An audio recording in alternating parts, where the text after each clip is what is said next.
안녕하십니까, 김민준 법무사입니다. 자, 저희 오늘로 이제 민사 서류 작성 과목과 관련된 오리엔테이션입니다.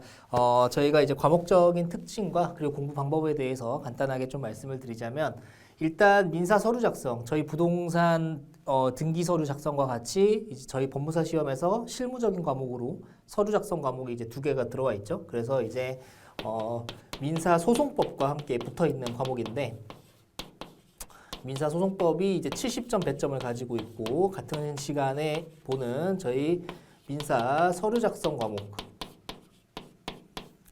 소장 작성이다라고 흔히 말을 합니다. 그래서 요게 이제 30점에 들어와 있습니다. 그러면 이제 저희가 이 과목 3과목이었던 것 같은데, 이 과목에 대해서 저희가 수험 준비를 한다라고 생각을 하신다면, 부등서류도 마찬가지고요. 부동산 등기법과 함께 붙어있는 부등서류도 마찬가지입니다.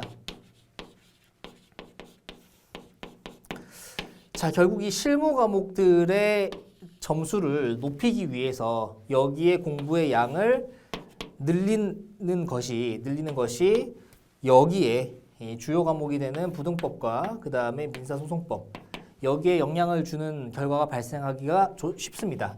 왜냐하면 같은 시간 내에 시험을 보기 때문에, 같은 시간 내에 이제 1시간 내에 시험을 2과목을 보게 되기 때문에, 여기에 너무 많은 초점을 주거나 여기에 너무 많은 초점을 주었을 때 이 주요 과목들에 힘이 빠져버리는 문제가 발생할 수가 있죠. 그래서 이러한 실무 과목들에 대해서는 전략적인 접근이 조금 필요한 편입니다. 그리고 이 실무 과목들로서 시험의 당락이 결정되는 건 아닙니다. 그거를 정확하게 인지를 하시고 저희가 공부를 하셔야 되고, 결국 이 과목들에 대해서 저희가 그렇다면은 전략적으로 접근한다는 거는 수험적으로 필요한 최소한의 점수를 확보해 가겠다라는 겁니다. 최소한의 점수를 확보해 가겠다. 그리고 이 최소한의 점수를 위한 최소한의 노력을 해 가겠다. 안에 어떤 투입이 들어가겠죠. 최소한의 투입이 들어가면은 가장 적당하겠다라는 겁니다.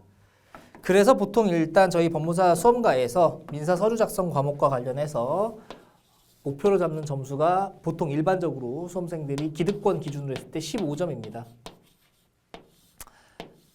자, 15점 정도 맞고 이제 민사소송법에서 약 50점 후반에서 60점까지 정도 맞아주면은, 그러면 이제 전체 합쳐서 약 70점, 목표가 보통 한 약 70점 정도 되죠. 70점, 60점 후반에서 70점 정도 맞겠다. 이렇게 해서 이제 점수를 조금 높여보겠다라고 하는 게 요 과목들을 이제 전략 과목으로 삼았을 때 이제 하는 공부 방식입니다. 저 같은 경우가 수험생 때 이제 이런 식으로 공부를 했었습니다.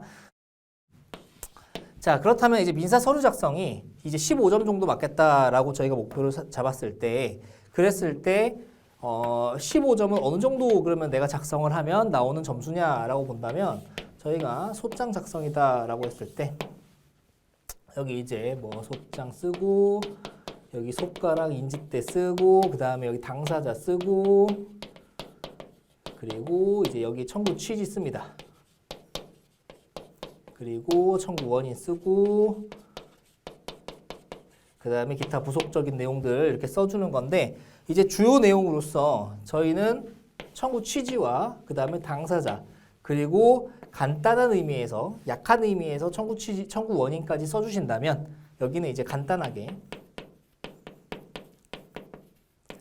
요 정도가 이제 맞았다. 그리고 어떤 소를 제기해야 되는지 그 내용 정도까지 이제 맞았다라고 한다면, 이 정도면은 기본적으로 12점에서 17점 사이가 나옵니다. 청구 원인을 어느 정도 써주냐에 따라 달려 있습니다. 그리고 이제 입증 자료를 어떻게 활용하느냐에 따라서 조금씩 다르고, 요 정도 써주시면 12점에서 17점 정도의 점수가 나옵니다. 그러면은 이제 저희는 공부하시는 목표나 공부하셔야 되는 그 핵심 부분에 대해서 정확하게 이해가시죠? 당사자, 소송, 청구 취지다라고 하는 겁니다. 결국 이 당사자와 청구 취지다라고 하는 것은 또 이제 조금만 더 깊게 들어가 보겠습니다. 이 민사 서류 과목이다라고 하는 과목의 특징은 뭐냐면, 어떠한 특정한 이론을 배우는 게 아닙니다. 특정한 이론을 배우는 것이 아니라 이제 이 청구 취지를 어떻게 쓰느냐라고 하는 식에 대한 그러한 형식적인 방법론을 배우는 건데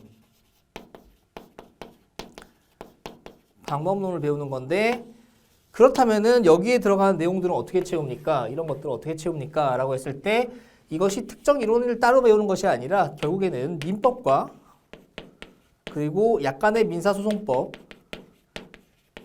그리고 약간의 부등법 그리고 약간의 민사집행법 법을 그 골자로 한다라는 겁니다. 민법이 가장 많은 비중을 차지하겠죠.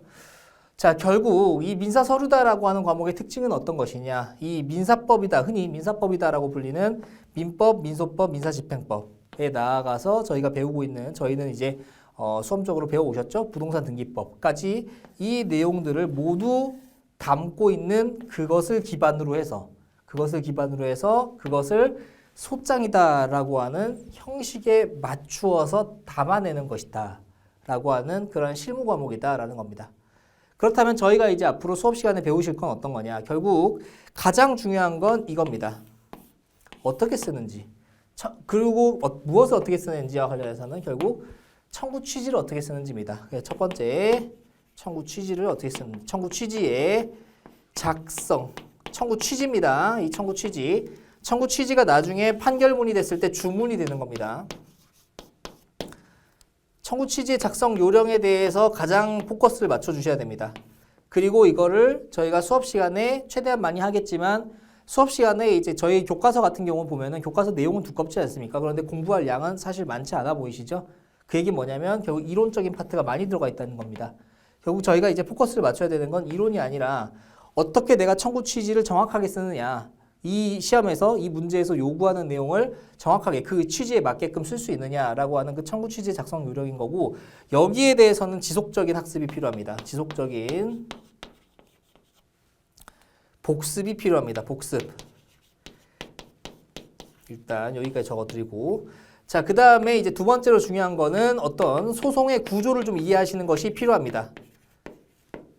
이제 저희 민사 서류 작성 과목에서의 목표점이다라고 하는 지향점이 두 가지인데 바로 요겁니다. 청구 취지를 작성하는 그 요령에 대해서 정확하게 익히고 두 번째로 어떤 민사소송이다라고 하는 그 소송 구조를 익히는 것을 저희는 목표로 하는 겁니다.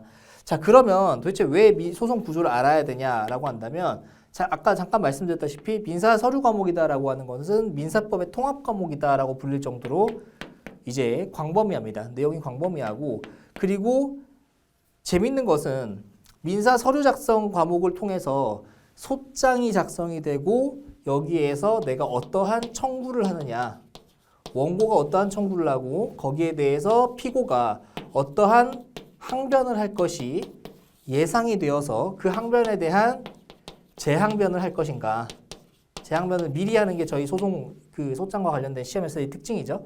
그래서 이 소장에는 청구와 그 다음에 재항변이 담기게 되는데 자 다시 한번 어떤 내용을 청구하느냐 그리고 거기에 대해서 피고는 어떠한 항변을 할 것이 예상되고 그 항변에 대해서 나는 어떻게 재항변할 것이냐라고 하는 요 구조를 이해하는 것이 저희가 소송 구조를 이해하는 것이고 요 소송 구조를 이해하는 것이 어느 과목에 영향을 또 미치냐 이 민법 공부에 지대한 영향을 미친다라는 겁니다. 뭐 민소법도 마찬가지겠지만 중요한 건 이제 민법 공부에 아주 지대한 영향을 미칩니다. 저희는 사실 이제 법무사 시험에서 가장 난이도가 높고 가장 공부하시기 부담스러운 과목 자체가 민법이죠. 그렇다면은 저희가 민사 서류 과목을 공부하시면서 민법에 대한 공부에도 도움이 된다면 더할 나위 없이 좋겠죠. 그렇기 때문에 이제 저희가 이번 수업 민사 서류 과목과 관련된 수업을 진행하면서 저희가 초점을 맞출 곳은 어디냐면은 여기 청구 취지 일단 기본적으로 청구 취지 작성 요령과 두 번째로 이 민사 소송에서의 구조를 파악하는 겁니다. 그래서 청구 취지다라고 할 수 있는 소송물은 무엇인가? 그리고 당사자는 누가 당사자가 이 소송에서의 당사자는 어떠한 당사자가 될 것이고 어떠한 소송을 제기하고 거기에 대해서 이 소송물과 관련된 청구 결국엔 요건 사실입니다. 이것은 어떻게 될 것이며 거기에 대한 항변은 어떤 것이 예상되고 그렇다면 이러한 피고의 항변에 대해서 원고로서 어떠한 재항변을 할 것인가 이 구조 이 구조만 정확하게 이해를 하셔도 여기에 아주 큰 도움이 되실 겁니다. 그래서 저희는 이번 수업에서의 목표를 이렇게 두 가지로 가져갑니다. 두 가지로 가져가되 다만 부담을 가지시지 않으셔야 되고 부담을 가지시지 않으셔도 됩니다. 이렇게 말씀드리는 게 아니라 부담을 갖지 마셔야 됩니다. 왜냐하면 그렇다라고 할지라도 자, 우리 수업은 이렇게 복잡하게 진행이 되고 거기 안에 들어있는 많은 내용들을 공부하게 될 것이다 라고 하더라도 목표는 잊지 마셔야 됩니다. 요 점수입니다. 요 점수.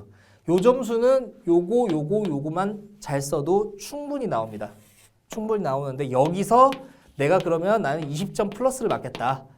30점까지 가보겠다 라고 하신다면 여기에 영향을 미치게 됩니다.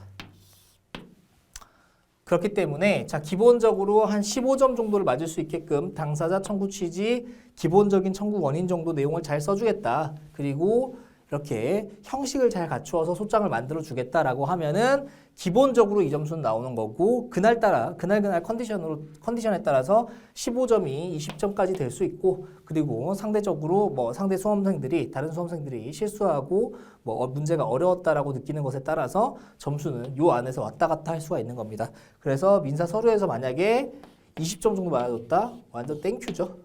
이러면 이제 이 과목은 끝난 겁니다. 그러면 소송법에서 40점을 맞아도 60점이 되는 거고 소송법에서 조금 힘을 내서 50점을 맞으면 무려 70점이 되는 겁니다. 그래서 민사서류 과목에 대해서는 기본적으로 요 점수를 목표로 한다. 그리고 그것이 컨디션에 따라서 요 점수 안에서 왔다 갔다 한다. 그러면 다시 한번 요 점수를 맞기 위해서 우리는 어떻게 해야 되냐? 기본적인 형태만 갖춰도 충분히 요 점수는 나올 수 있다. 당사자, 청구 취지, 청구 원인. 요게 제일 중요합니다. 당사자, 청구 취지, 청구 원인. 그리고 그 중에서 가장 중요한 건 청구 취지를 정확한 형식에 맞춰서 써주는 것이다. 그래서 청구 취지 작성 요령은 지속적인 복습이 필요하다. 그리고 자 요것만 가지고는 저희 수업이 이제 민사서류 작성 과목에 대해서 공부하는데 너무 양이 집중하는 부분이 너무 적다 보니까 이거 하시면서 동시에 우리가 민사소송에 대한 소송 구조를 파악해가고 거기에 대한 민법적인 쟁점들 같이 한번 사례형으로 풀어보겠다라고 하는 겁니다.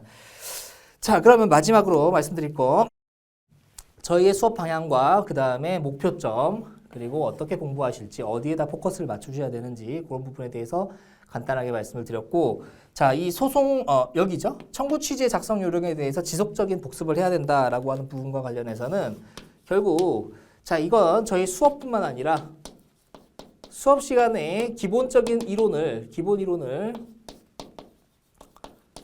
뭐 이론이라고 할 것도 없죠. 기본적인 그냥 내용을 배우시고 암기입니다. 이거 완전히 암기하시고 사실 이 모든 형태를 다 암기하기가 어렵습니다. 저 같은 경우도 저도 이제 실무를 한 5년 이상 했음에도 불구하고 이 소장에서의 청구 취지 쓸 때마다 항상 어렵습니다. 그리고 항상 다시 찾아보면서 공부를 할 만큼 이 형태를 모든 내용을 암기하기는 어렵습니다. 하지만 기본적인 형태, 저희가 일반적으로 금전 청구, 수험적으로 이제 의미가 있는 거, 금전 청구, 인도 청구, 그 다음에 철거 청구, 그 다음에 등기에 대한 이전 절차, 그리고 요것들과 관련된 채권자 대위권, 그리고 간단하게 이제 채권자 취소권. 물론 저희 교과서를 보시면 이 채권자 취소권에 대한 얘기가 엄청나게 많습니다. 무진장 많은데 요거는 사실 수험적으로는 오히려 이게 더 중요합니다. 기본 형태. 그래서 이 기본 형태에 대해서 이제 암기를 하신다라고 하는 것은 기본 이론에 대해서 수업 시간에 배우시고 여기에 대해서 이제 배우시고 암기를 하신 다음에 자 여기가 중요합니다. 매일매일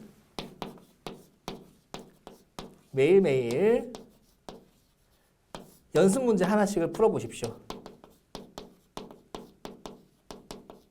연습 사례 문제를 하나씩 푸는 겁니다. 매일매일 소장을 하나씩 작성해 본다. 이것도 공부 방법이 똑같습니다. 왜냐하면 저희가 이제 중요하게 저희 부등법 법무사 시험 2차 시험을 준비하기 위해서 집중해야 되는 과목들이 몇 개 있습니다. 소송법, 부등법, 민법, 형법, 형소법이죠.